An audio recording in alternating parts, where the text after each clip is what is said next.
So I was watching some videos on YouTube from a couple months ago, and one of them mentioned the Super Bowl. And I realized something. I don't remember who won the Super Bowl. I don't even remember who played in the Super Bowl. I remember watching the Super Bowl. I remember playing with a puppy during the Super Bowl. I remember learning how to play Settlers of Catan during the Super Bowl, but I don't remember any of the events or details of the actual game. And for some reason, I'm absolutely positive this isn't the fact for lots of other people in America. I think that's just because they experienced the night differently than I did. They're going to tell their experience on the night differently because of what they think to be important at the time of the Super Bowl. Someone once told me that we are the stories we tell ourselves.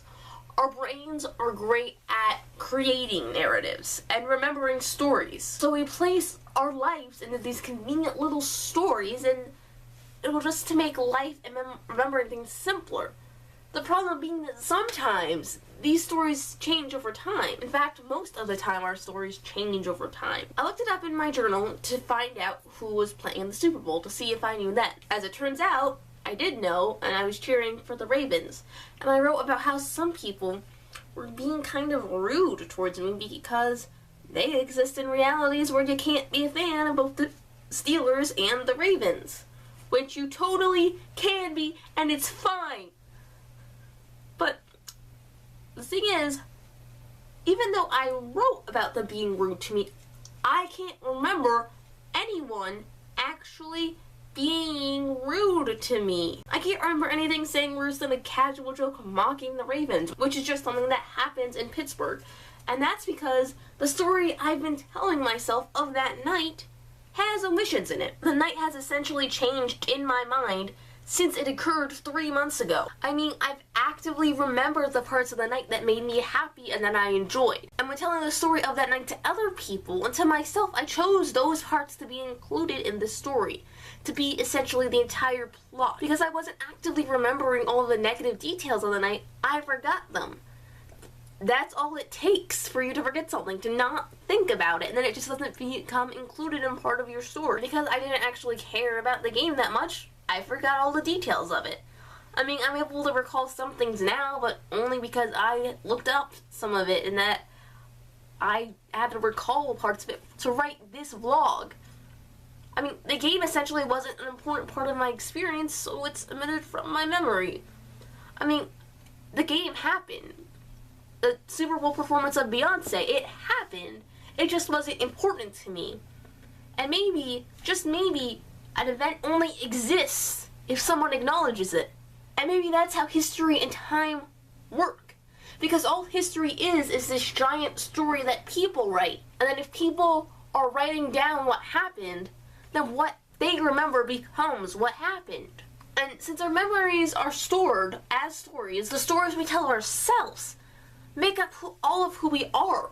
What we manage to remember and place as important in our personal narratives matter because they make up all of us. And to change who someone is, all you really have to do is change their memories, or at the very least how they remember events. Because the story of me learning to play Settlers of Catan and the story of being made fun of for liking the Ravens are the same story. However, my mind separates them because of the emotional reaction to both events, absolutely forgetting one of those stories because I didn't like it. Chronologically, it all happened at the same time. But in my memory, the latter event didn't happen at all until I looked it up in my journal and was trying to remember it. I don't tell myself that story because I don't like what it says about me in relation to other people. Telling my story of the Super Bowl the way that I do is still telling the truth about what happened that night, because that's how I remember the story, and it doesn't make it any less accurate than someone who tells the story of the Super Bowl by listing all of the stats of the game. Both stories are right. They're just different. And that's the amazing thing, because no two people are alike, because nobody can remember the same stories. Nobody has the exact same experiences. If I went on a walk with you and we both wrote down what happened immediately after the walk, we would write incredibly different things because of what we remembered and what we noticed. Because we experienced things differently from each other even though it was the same experience. And that's amazing. And this phenomenon is why we see ourselves the way that we do. It's why we see the world the way that we do. And this is why if we tell ourselves the same thing over and over and over again, we remember it. We internalize it and it becomes a part of us even if that thing is a lie. And that's amazing.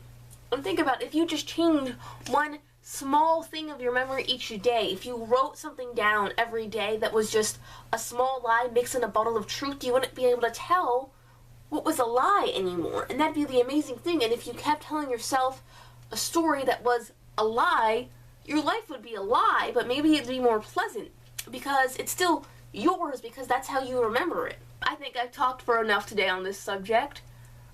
Tell me down in the comments stories about yourself.